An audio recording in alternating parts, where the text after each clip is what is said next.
Olá, caros amigos, bem-vindos ao canal Benigno Futebol em Foco. É um prazer que vocês junto de nós. Hoje nós vamos falar da arte de ser mais gente, retidão e desonestidade, a base de uma sociedade justa.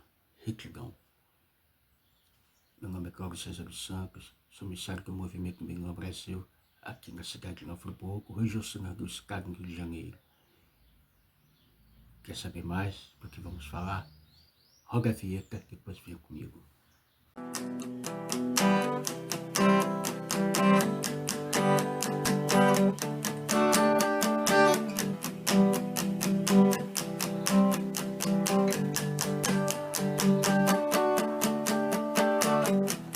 Estamos num tempo limiar, a revelação do grande rei, e a luz do eterno brilhará, e todos os povos vão reconhecer. Então, como estávamos falando, hoje nós vamos falar aqui nesse quadro da arte de ser mais gente. Vamos falar sobre retidão versus desonestidade. Compensa. A retidão é a base da justiça, é o que está escrito aqui. Vamos lá, base de uma sociedade justa. Uma das causas da destruição de Sodoma e Gomorra, dizem nossos sábios, foi porque as pessoas não distribuíram seus bens entre os necessitados. Já a geração do dilúvio foi punida porque o amor pelo dinheiro era demais. Como diz o Talmud, essa geração cometeu os 3 piores pecados segundo o judaísmo, que são o assassinato, incesto e idolatria. Os comentaristas do Talmud explicam que a busca cega, desenfreada por dinheiro, ausente dos valores, da ética e da moral, acaba levando a esses pecados tão grandes. Por essa razão, roubar não é apenas um mandamento entre os homens, mas é uma proibição divina. Iê Raviv, Ale Hadinshel, Prutá, Kedinshel, Miá Mani, diz o Talmud.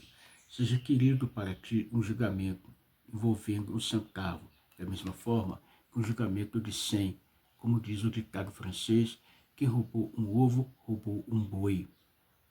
Porque está proibido, a gente, continuando aqui, porque esta proibição é absoluta, não importa a quantidade roubada, roubo é roubo. Gente, eu aprendi isso desde criança. Roubo é roubo, tá, gente? Moro numa comunidade muito pobre mesmo, né? A comunidade em que vocês têm uma ideia, e era muito, eu vivia uma situação muito difícil. O pai nunca deixou faltar o pão dentro de casa, mas para vocês terem ideia, a roupa para nós era uma vez por ano, tá, gente? Para minha mãe, para mim, para meus irmãos, e via lá os perversos, os que vendiam drogas, se lidava com droga, só com roupa de marca. E aquilo doía dentro de mim. Muitas vezes pedia dinheiro para o meu pai, não tinha condição, mas nunca meu pai me ensinou honestidade de caráter. Nunca pegar nada de ninguém. Na escola, nunca pegar uma borracha, um lápis, nunca pegar um centavo de ninguém. E eu vi a luta do meu pai, acordando 8 horas, 4 horas da manhã e chegando 8 da noite. Com muito esforço, dedicando para nós ser pessoas honestas. Tá, gente? Moro em comunidade, que muitas vezes por isso nem entrava lá congruente no que na de caveirão.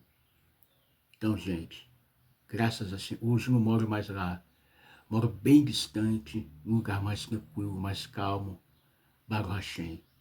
Mas falo com vocês, não precisa roubar, gente. Não precisa colocar a mão no querer de ninguém. Não precisa fumar droga. Falar em droga, gente. Dizem que traficante é o que? É vítima da sociedade. é vítima dos usuários. Mas quem liberou as pessoas para serem usuário foi o mesmo que falou que o traficante é vítima de usuário. Quem liberou as drogas? O mesmo que falou que os usuários, que os traficantes são vítimas do usuário. Então por que liberou a droga? Cabeça, né, gente? Não diz que vítima, né? Vítima que, eles próprios criaram. Então vamos lá.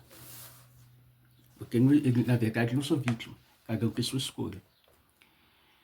Hoje, determinados órgãos do governo são responsáveis pelo controle dos pesos e medidas. Antigamente, seguindo a lei judaica, quem fiscalizava esses aspectos não era o governo, mas o Tribunal Rabínico. Até o século XVII, o tribunal que enviava seus emissários para vistoriar as lojas e estabelecimentos comerciais em geral.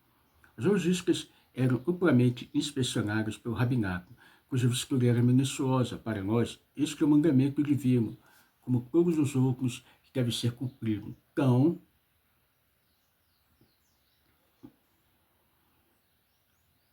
fielmente quanto os outros. Existe espiritualidade nisso, como tudo que envolve o povo hebreu. Uma vez que um judeu rouba, ele perde um pouco do seu semblante divino, perde pouco da herança transmitida até por nós, a Ivri, Abraão, o hebreu. A palavra Ivri deriva de Me'ever, que significa aquele que está na outra margem. Significa que o judeu deve dar o exemplo da ética e moral, principalmente quanto à honestidade, mesmo quando se encontra à margem de uma sociedade corrupta. Quando uma alma chega lá em cima, após 20 anos vividos no mundo físico, faz-lhe diversas perguntas, como, por exemplo, se dedicou um tempo ao estudo da Torá, ou se aprofundou na sabedoria de Deus. Pergunto ainda se aquela alma esperou Mashiach, o que fez para melhorar o mundo e aproximar sua vinda. Mas, de acordo com vários sábios do Talmud, a primeira de todas as perguntas é Nassaká, Venataká, Bemuná. Você foi honesto nos negócios e no comércio? Certamente serão feitas perguntas a respeito do Shabat, Kashrut, mas a primeira é como o homem agiu nos negócios, que é, foi capaz de se manter honesto e não enganar ninguém. Lembrando, gente, que o Benenor, ele não tem esse mandamento da guarda do Shabat, da Kashrut. Benenor, ele honra o Shabat, pode assim fazer o Kiddush, acender, fazer reza, mas a guarda dos 39 trabalhos proibidos ao judeu e toda a regra de Kashrut, ele não tem essa obrigação, tá, gente? Ele pode, assim, voluntariamente seguir a Kashrut, mas a guarda do Shabat jamais. Honre, se quiser honrar, né? Mas não aguarda completamente. Vamos lá. A lei da Torá, que trata sobre pesos e medidas, é tão rigorosa que sua proibição abrange até mesmo manter um falso peso em casa. Por exemplo, verifica-se que uma garrafa cujo rótulo diz contém 1 litro, tem na verdade uma capacidade de apenas de 990 ml, é proibido tê-la em seu poder. Nesse caso, não é sequer seu uso que é questionado. A garrafa pode estar fazendo o papel de um simples vaso de flores, mas sua posse é mesmo assim proibida. Como está escrito na Torá, tu não deves ter em tua casa diferentes medidas. Essa prática é inadmissível numa casa judaica. O Talmud nos conta que o lojista tem a obrigação de limpar os seus pesos 2 vezes por semana. A balança deve ser limpa ainda mais frequentemente depois de cada uso, já que pode acumular poeira ao passar no tempo. Uma atacadista, por sua vez, tem o dever de limpar sua balança apenas 1 vez por semana, e um Baal Abaik, chefe de família, 1 vez por ano. O Talmud descreve com detalhes os critérios usados para definir quantas vezes cada um deverá limpar sua balança para evitar que o acúmulo de poeira ou gordura altere a medição de peso, assim como define os limites dentro dos quais isso é tolerável. A esse propósito, conta essa história de 2 grandes sábios, Rabi Elazar e Rabi Tzadok e Abba Shaul. Os 2 eram donos de depósitos de vinho e de azeite, respectivamente. Eles abasteciam o mercado de Jerusalém, principalmente Jerusalém, tá, gente? Principalmente na época das festas, quando o número de peregrinos visitando a cidade aumentava muito. Durante a noite, os sábios faziam as medições corretas e deixavam as garrafas prontas para o dia seguinte, com meio litro, um litro e assim por diante. Nas horas vagas, entretanto, estudavam a Torá e ambos eram muito conhecidos por sua sabedoria. Acontece porque eles tinham um costume muito interessante de virar as garrafas de cabeça para baixo para depois de vender vinho ou azeite, cujo intuito era fazer as últimas gotas escorrerem para dentro de um barril. Durante a noite, afinal, raciocinavam. O que restava na garrafa não lhes pertencia. Alguém havia pago por aquela mercadoria. Ao longo de alguns anos, eles acabaram acumulando 300 jarras de azeite e 300 de vinho.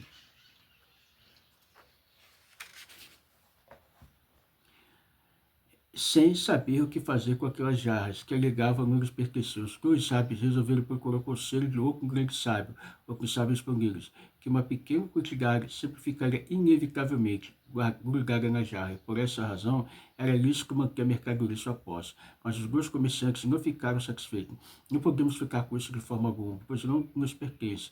Guaremos então ao templo de Jerusalém. Os sábios da cidade inspiraram pela honestidade daqueles dois homens e decidiram vender as sobras. E com o dinheiro arrecadado, cavaram novos poços para que os peregrinos pudessem receber água gratuitamente. Certamente, entre os beneficiados pelos novos poços estariam muitos peregrinos que haviam comprado vinho e azeite dos sábios.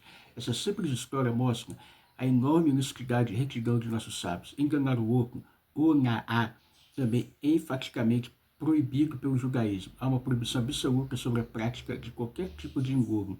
Em relação a preços, um vendedor que lucra 100% do centro sobre uma mercadoria, sem que o cliente esteja ciente, está praticando o que se chama em hebraico de onaat mamon, opressão monetária. Todavia, para alguns alimentos básicos, como pão, impôs-se limite para o lucro. Nesse caso, não importa se o cliente está ciente ou não. Os preços são controlados para garantir que todos tenham acesso ao produto. Contudo, há algo ainda mais grave, que o Naat Mamon, que é o Naat Devarim, oprimir com palavras.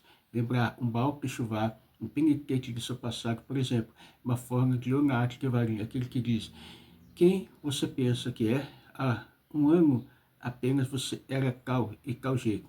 Faz algo ainda pior que explorar o outro com preços altos, um ato facilmente reversível. Para redimir-se de ter oprimido outra pessoa com palavras, será necessário um grande esforço de teshuva, arrependimento. Percebemos com isso que a idoneidade é uma prioridade fundamental no judaísmo. O Midrash nos diz que Rabi Shimon Ben Shakar, que era um grande sábio, certa vez comprou um burro de um gentil. Quando os seus alunos lhe trouxeram o burro, ele abriu o bolso da cela e colocou lá um diamante muito caro. Sem titubear, ele ordenou que devolvesse o burro com o diamante ao gentil. Receberam o animal de volta. Aquele homem simples disse: Baruch Hashem Elokei Shimon Ben Shakar, abençoado seja o eterno Deus de Shimon Ben Shakar. Imagine sua livre Koskaká, que existe gente honesta aqui na terra. O que esse sábio fez é que Gushachesco santificou o nome de Deus, mostrando aos outros povos que os judeus são pessoas honestas. Então, gente, aqui a atitude do Shimon Ben Shakar foi algo assim incrível, grande. Gente, que possamos ser pessoas grandes, pessoas honestas, corretas, porque a Shem nos determinou assim. A Shem nos quer assim, pessoas corretas, pessoas honestas, pessoas que vivem em retidão, para que possamos ter um mundo, uma sociedade, pilares corretos. Gente, nessas coisas, manter o mundo de pé, nós sabemos que isso é muito importante, como diz o Pirkei Avot, verdade, justiça, shalom. Gente, verdade é importante, justiça é importante, através delas vem a shalom. Então, gente, mentira, engano, falsidade, nada disso, gente, nada disso. É mentira em qualquer âmbito, qualquer esfera da sociedade, do mais alto patamar da sociedade ao mais baixo. Verdade, justiça, para ter shalom. E aqui é muito importante, que é shalom, que é a paz. Gente, gostaram do conteúdo? Dê seu like, seu joinha, clique, aperte, né, e aperte lá o sininho para receber as notificações, tá bom? Vem ficar conosco. Estamos aqui na nossa Betina Friburgo, formando um grupo para estudo. Estamos nos preparando para formar um grupo para estudar Paraxá, estudar as 7 vezes, tá bom, gente? De forma concisa, dentro da nossa própria comunidade. Tudo de bom. Que a Shem vos abençoe. Até a próxima.